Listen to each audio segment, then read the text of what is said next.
Miley, and I want to take you guys around my favorite little part of Nashville. It's called Franklin, and right now we're going to hit up the factory, which is a couple places that I really like to go to, and then later I'll show you a little bit of downtown. So come on, let's go. Give me sign this. What's your name? Kate. Thank you. One for you too. What's your name? Ireland.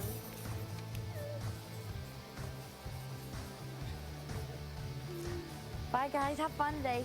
See ya. The reason that I wanted to show you the factory is because it's a really fun place where like you and your family can go, and not only you and your family, but your friends too, and there's lots of really cool places that you can go into. Like my mom says, the baby store where she bought all my clothes. I performed there when I was little on that stage. Actually, one of my friends owns this. This is the sweet shop. One scoop or two? One. I think that's a good choice. I would like soft serve vanilla, please. Which one? This one? Stop. I could totally work at an ice cream place. A little bit of hot fudge, but not a lot. This one or this one? This one? Just a little. And lots of whipped cream. Hey, you are good at this. Now how cute. Merry Christmas. All right, fork it up, lady. Oh, shabam.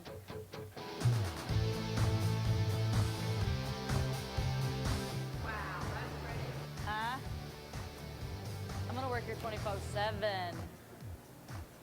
Okay, now, this is Brennan working at the sweet shop, and he let me come over here and work, so that was a lot of fun. So thank you so much for letting me come.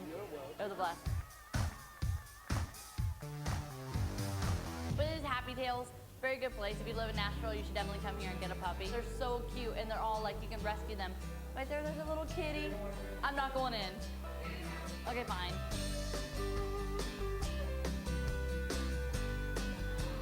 Hi, kitty, kitty, kitty. You're so many. Hi. Can I get one? Wait, come out. Let's Please. look. Oh, you're like a little, mommy, she's purring already. So, oh my God.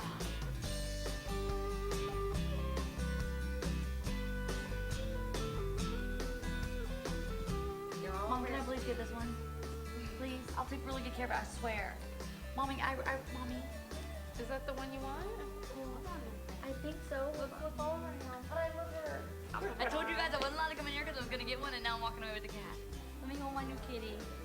I want to name her Simba. Because we already have knowledge. Simba.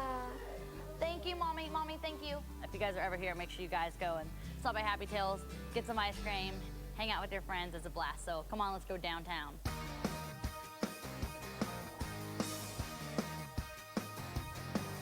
Now we are entering into downtown Franklin, which is my favorite little area. There's right here where I'll show you guys a pizza place called Mellow Mushroom. So yummy. Everything is actually really old school. It's not just like it's built to look like an old town. It really is an old town. As you guys can see, there's like statues and everything. So old churches, it's really beautiful. It is all like the original buildings and the original little town. So it's great. This is where our family all learned music. Right here at Chefs right here. Chefs. It's an old historic home that they've turned into a place where you take music lessons. And so Trace and Brazen both put guitar there and drums. And it's just a really cool place because it's such an old historic home. Oh, and this is where Molly went to preschool. Oh, this is where I went to And preschool. kindergarten. This is, oh my At God. the 4th Avenue Church of Christ. Right here, this is the Presbyterian Church, which was here in 1811, which is a long, long time ago, but it's still so beautiful, and there's still people that come here every Sunday and attend, and I just think this church is totally gorgeous. So I'll show you some more little historic things along the way. This is a cute store. Rock, paper, scissors, all like stationery and stuff. That's fun. This is so cute. I love the little like, for lemonade. Now is that adorable? So cute, I love it. Red Pony, that's Peter, our director's favorite restaurant in Nashville. Oh, that's cute. I like that. I like it too. I'm gonna have to go in. Y'all keep watching. No, you can't leave me and go shopping. I'm a nervous wreck. You don't like small crowds, paper thousands of people. That's easy because you can't see their face. This is Eric. He's one of my dad's friends. He, I guess, country, more rockish. Rock, He's more rock and roll, but he sings with my dad sometimes, so he just helped me tune my guitar because my guitar was whack. So this is Eric, everybody. Okay, 1, 2, 3.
Thank you guys so much for coming to the listening room with me and also coming on my little tour through Franklin. I had a blast, so thank you guys so much.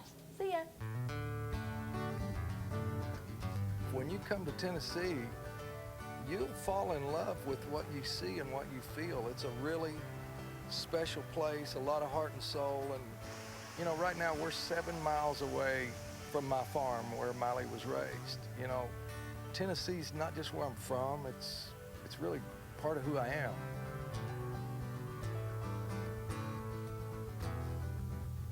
My top 5 at being on the farm and being at home, you know, certainly starts early in the morning. If I can walk with my dogs, you know, go see the hawks. Nobody loves a beautiful sunset more than me. Any day I'm here, if I can get on top of the hill and see the sun set, and that's what life's about to me. That's poetry in motion. It's important to be aware of your surroundings and where you're at. Always be looking forward and know where you want to go, but most importantly, never forget where you come from. And that's kind of what this story. Hey, I'm Emily Osmond, and welcome to my hometown, Los Angeles.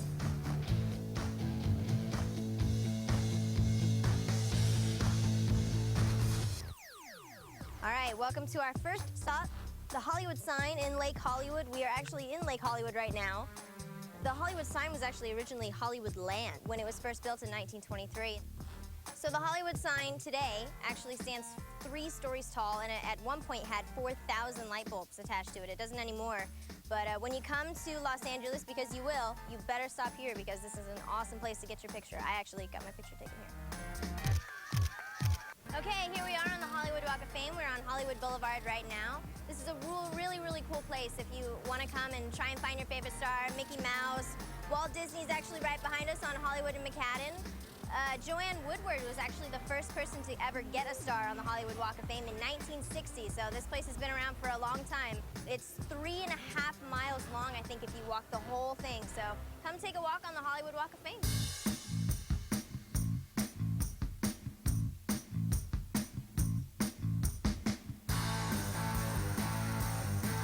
Hey, Gloria, how are you? Hi, Emily. Welcome to Pink. Thank you. This is Gloria. She's the owner of Pink's. Let me show you around. All right. When we opened, we had just 1 hot dog, 1 hamburger, and that was it on the menu. Now we've got 21 varieties. 21, And wow. we serve about 2,000 dogs a day. 2,000, that's a lot of hot dogs. That's a lot of hot dogs. Let me show you inside. All right. We have our Celebrity Wall of Fame here. Ooh. We've had Aerosmith and Jay Leno and Nelly. You name it, they've been here. This is really cool. Actually, we have Martha Stewart on our wall, and we have a special hot dog that we'd love you to try, the Martha Stewart dog. She's got her own hot dog. Can I have my own hot dog? Absolutely.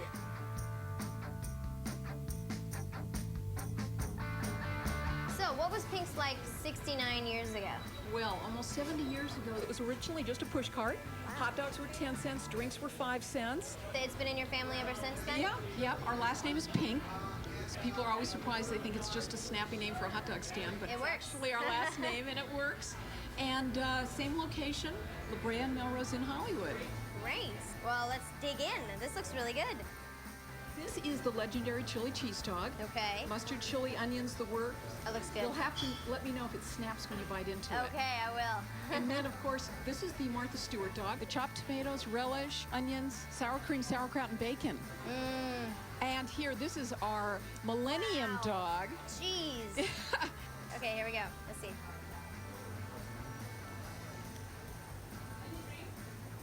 Did it snap when you bit It into it? snapped. That's the key. It's really good. Good. I'm so glad. That's a good combination of the chili and I love that cheese. That cheese tastes really good.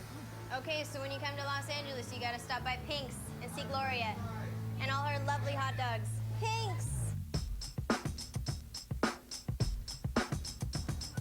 Okay, here we are at the La Brea Tar Pits. This place is incredible. I think one of the best things I like about it is its history right here. This thing's been here since the last ice age, and they're constantly digging up fossils here at the museum. They're excavating Pit 91. If you come during the summertime, you can actually watch them excavating.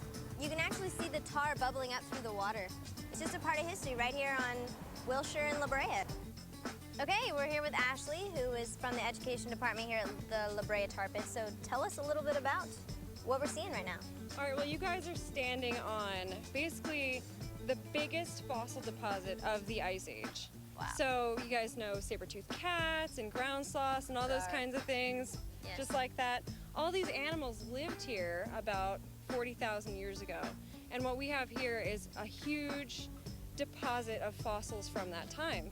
So we're standing right in front of Pit 91, which is sort of the excavation that's been going on for like 40 years. Wow, okay. And what we're doing here is excavating all these different kinds of fossils, and like you have here, we find all these amazing predators that lived in the Ice Age. Wow. So there you go. When you come to LA, make sure you come visit Ashley in the Tar Pits here in Los Angeles. Thank you so much. You're welcome. Okay, we're here at our last stop of the day at the Santa Monica Pier. It's a great place if you want to eat, you can fish, you can ride all the rides at the amusement park. It's an awesome place to come visit. Santa Monica Pier's got a lot of really cool history to it, actually. It's going to turn 100 in 2009. But the coolest part about it is that we actually shot part of the Hannah Montana movie here, right over there. I shot my birthday scene here. Check it out in the Hannah Montana movie, check it out in real life, and thanks for spending the day with me here in LA at my favorite spots in Los Angeles and my hometown. We'll always find a way back home.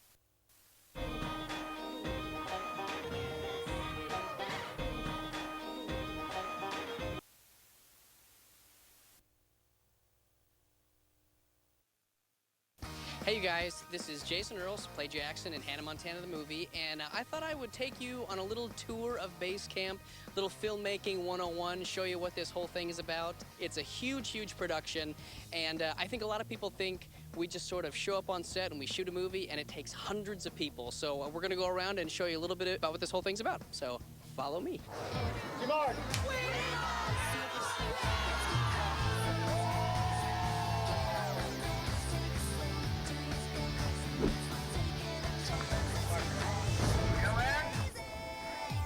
Sometimes when you're watching the credits of a movie, you see that there's like 1,000 different producers on the movie. So we grabbed one of them and we're gonna try to get down to the bottom of this.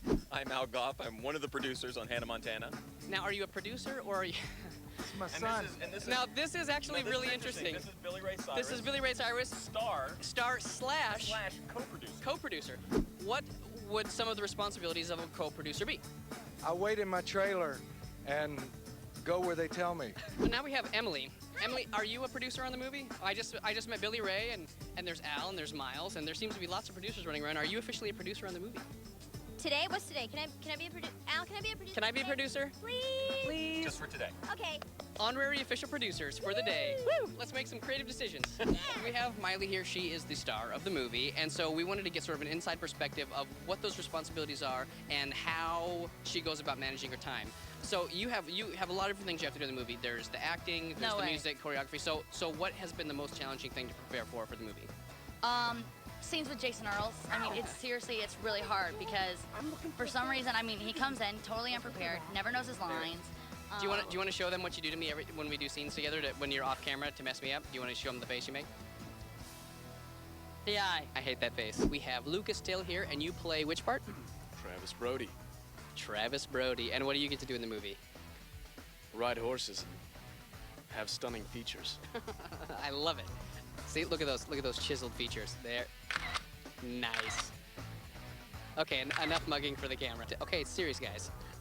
If you watch the credits in the movies, you see that there is this giant AD staff, and we're trying to get down to the bottom of who does what. What is an AD? An AD is an assistant director. Not to be confused with, Director's assistant. and the difference being, The assistant director schedules the movie, and the director's assistant does anything the director asks. i.e. gets coffee, dry cleaning, pick up that sort of stuff. So it's very, very different jobs. The director's assistant, he's the one that you'll see in the little golf cart with the tiny little heated Italian espresso in a china cup heading for the director. That's the director's assistant. No, I'm sorry, but that's kind of the difference. We're here with Peter Chelsom, the director. Hi. Hey, Peter, so tell us, what does the director do? I tell you, one of the things he does is he kind of sets a mood on a set to make sure everyone has a certain amount of fun. Because if you don't, especially with kids, it shows. You've got to have a bit of a party atmosphere for it to work. You know, that's one of my hardest tasks, I think. Can I just ask you what your official title is and what your official responsibilities are? Because we're trying to clear up the whole AD staff thing. Yes, well, my official title is First Assistant Director. And what do you do? I stay behind the camera usually, like this. I'm usually back here. That's what he does. If we're getting ready to start shooting, what is the sequence of things that you yell out so everybody knows that we're getting ready to start rolling? First of all, I say lock it up. Lock it up, please. Here we go. And I'll say set. Here we go, and roll sound. I love that. It sounds cool when he does it. He's very, very good at his job. He makes sure that this thing runs smooth. So yay for Jim Hintz. Jim is the first AD, and Heather is the Second AD. Tell the people at home what the responsibilities of the second AD are. I make sure that the actors and the crew get to work every day and that they know what they're doing. Sweet. So when Jim is angry on set and he yells at somebody, you being the second AD, I'm sure he yells at you. So who do you get to yell at? Oh, this is my other favorite thing that happens in the AD department. I have to go rock back and forth. See, I don't know if you noticed, but they're wearing earpieces. Are you really getting yelled at? Yes. See, they have these earpieces, and sometimes you'll be having conversations with them. You'll be like, "Hey, Heather, so did you have a great weekend?" And then they do that, and then Copy that. and then they walk away. We are trying to get down to the bottom of this whole AD mess. We're trying to figure out what the chain of command is. I don't even know, but right here we have Ian and Travis. These are my boys. I don't know what they feed them out here, but they grow them big. These guys, they're monsters. Okay, so what is your official title, Ian? Production assistant. Nice. And yours? I'm also a production assistant, but if you look at my badge, I'm an assistant set production assistant. So that does make me like 9th, 11th. A 9th, 11th. Okay, so that means technically, if somebody was going to yell at somebody in this group, you would get to yell at him. Is that correct? Probably so. Hold on a second. See, that's the other. Again, that always happens. When you're in the middle of something, you'll be in the middle of a conversation, and what happens? You get the glossed over look, and then Stepping away. see, just like that. That happens every single time. Those are my boys. So those are our set PAs, and they get yelled at a lot. And I gotta figure out who they get to yell at. That's my next mission. I need to find out where the buck stops, and I don't think it stops with those guys. So let's go find out. All right? So when I said lock it up, you lock it up, man, all right? Okay. The movie. Of course, the most fun things to do are for Hannah, and that's fun because you want to do something that is relevant to today, but better than what people are wearing or could buy. This is some of the favorite pieces from the movie. So let's show them one of Miley's outfits. Well, this is one of my favorite ones because this is from that vintage fabric, and then to punk it up a little bit, we acted like somebody had graffitied the hemline. Let's show them my outfit from the big ladder stunt that we do a little later in the script. Sure, that's. I love this one. That'd be this one. You guys love it? I love this one. This one's pretty cool. This is this great little hoodie with some like metallic sweatshirt material So and like these really this? cool purple jeans. Celestia is Like this? working on these tennis shoes that we hand put these crystals on each of these shoes. Celeste spent 13 hours a shoe making these. Nothing that Hannah wears has been store-bought. Everything has been designed and made. What about the stuff for Jackson? Is there anything that you think that I would look especially nice in from the Lily or Miley selection? These jeans, I think those would be pretty sweet on you. And maybe with this vest. That might be a nice combo. You know, I think the stripes and the plaid are really starting to grow on me. I think I'm gonna go ahead and stick with what I'm wearing. I think that's a wise choice. Alrighty, so here we are outside the hair and makeup trailer. Sometimes I get a little shiny, so I need some powder so that way I can look pretty for the camera. So we're gonna go inside and we're gonna see sort of what this is all about. So come on in. Watch your step, cameraman. Okay, this is Anne-Marie. She is the makeup artist extraordinaire. And if you don't get your makeup done, then you look real shiny and sort of silly on camera. So it's a very, very important part of the movie making process. So we're gonna get a little powder done right now so that way I can continue to look pretty for the camera. All right. Oh, see, that's nice. So what are you doing right now? Why are you doing this? I'm cleaning you up because your makeup has run a little bit.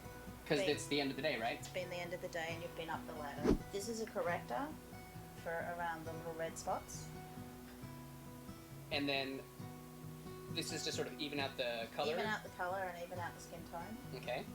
And then what will you do after you put the corrector on there? I'm going to put a little bit of a blue corrector down to cover where your hair is starting to grow through. Oh, look at that, because I'm a man, because I grow facial hair. He grows facial hair. That's right. So we don't want that to show either. Are we done with this sexy we clip? we are done with the Okay, sexy you can have that clip. back. And then I just shake, and then just sort of push down, and then... And then I go, there you go, you're done. And Scott, your official position is? Stand in for Billy Ray Cyrus. I stand in for him, do the lines, get the lighting, get everything set up so he can walk in. So while they're setting up the cameras, getting everything lined up, while he's like getting his hair and makeup done, you stay in there and... Okay, cool. Here we are in the shadiest, coolest place on the entire pier. This is our little sound tent. So go ahead and introduce yourself and tell them what your official title is for the movie. Glenn True is my name, and I'm called the Sound Mixer. One of the things that you mentioned is there's boom mics, which is like, so we have our gentleman here who has the big stick right there with the big fuzzy. That's right. It never bothers me when this is in the shot. I don't get the big deal. Yeah. I really don't understand it. That's you watch the end credits in a movie, and you see all these different people in the crew. Some things pop up and people don't know what they are, so we're trying to take a little quiz. What is a best boy? Like Best Boy Electric. Best Boy Electric. I think she's gonna get this. Best boy. Oh. They have to do with the lighting. Lights? The best boy who loves electricity. I would like to know that myself. Best boy? Have no clue. I have been in this business for years, and I don't know what a best boy is. He's the cutest guy on set. That's correct. Ding, ding, ding, ding. We see it on the production sheet. I don't really know Okay. what they do. Okay, so Best Boy, not a good grasp. Do you know what a gaffer is? Yes, he does a tape. They put the tape in my feet. It has something to do with tape, right? There's gaffer tape, yes. Good question. The job of the gaffer is not to adhere things together. I worked on a shoot where on the production thing it said Gaffer, and I thought that was his name. So I called him Gaffer. Awesome. Do you know what a grip is? does the tape? It's a choreography move. It's called the grip. Grip. The grip grips things. Does the wires? Grip tape. So there you go. We're still trying to get down to the bottom of the mystery of Best Boy, Grip, and Gaffer. Off we go. What is a Best Boy? A Best Boy is the assistant to the chief of the lighting or grip department. What is a Gaffer? A gaffer, he's in charge of the lighting, where being is he'll set the light to light the scene. What does a grip do? Yeah, I don't know. I guess you're gonna have to ask your grip. That's the response I was expecting from the Best Boy Electric. Grip department, they take care of mostly, their first job is camera. Whatever position the director of photography have decided would best suit the shot, we pretty much make that happen. We do give them the ability to move in any direction, whether it's a nice high shot, then come down real slow with a nice big camera crane, or whether it's a dolly shot that ends up from one end of the room to the other. How can we have two best boys? I mean, by definition, best is there's got to be the best. You can't have two best. So well, I guess it's there can be two best boys. You know why? One's Best Boy Grip, which is myself, and then there's Best Boy Electric. So it's two different departments responsible for two totally different things, but between the two of them together, it's amazing the kind of things we can put together. Word. All right, so here we are. We are hanging out with Steve. He is the stuntman extraordinaire. He's the one that's personally responsible for making sure I don't kill myself in this movie. Just the last couple of days, we've been doing this bit with the falling ladder. How long did it take you guys to come up with the rig for that? It was a combination of the special effects guys and myself. But what we're going to do is we're going to kind of cheat the whole thing. We're going to actually cable Jason to the ladder. And once he's cabled to the ladder itself is on an endless pulley system with cables and also static line. And so the special effects guys are actually going to control how the ladder goes back and forth. And Lorelei comes over and she opens the window up, which causes the ladder to start going out, and he does this whole thing, and it kind of swims to get back in, and it goes back out. And then I eventually fall down into the pumpkin patch. So the stunt sort of concludes with this on my head, the big giant gourd on my gourd, if you will. And then we're going to just goo me up, because it wouldn't be a Hannah Montana movie if I wasn't covered in some sort of disgusting goo. We've got chunks of pumpkin innards. Over here we have the puree. Finish it off with some pumpkin seeds. Actually, the pumpkin head was made by Helen Ward, and it took her about 3 weeks to make it. And then when it came, of course, we had to fit it to Jason's head and repaint it a little bit to the color. And then when Jason put it on, we took guts of pumpkins and cantaloupe and had all kinds of goop hanging off of them. But it looked pretty good, didn't it? Yeah, well, and what's amazing about that is that you guys spent, weeks constructing this thing, and then Peter, the director, didn't quite like the way it was resting on my head, so in a matter of 3 minutes, they completely re-rigged this thing that took weeks to build, and it actually worked perfectly. So these guys are masters at their craft, for sure. Yeah, prop masters. Thus, prop masters. This is what I do. This is what I live for. Once again, this is Jason Earls. I just wanted to thank you all for joining me on this little Filmmaking 101 tour that we've done. I hope that you guys picked up on some things that maybe you didn't know, but you were curious about, or at least had a couple of chuckles along the way. Stay tuned next time when I teach you how to ride the coattails of an international pop star to your very own DVD special feature. So we'll see you next time. Thanks for hanging out.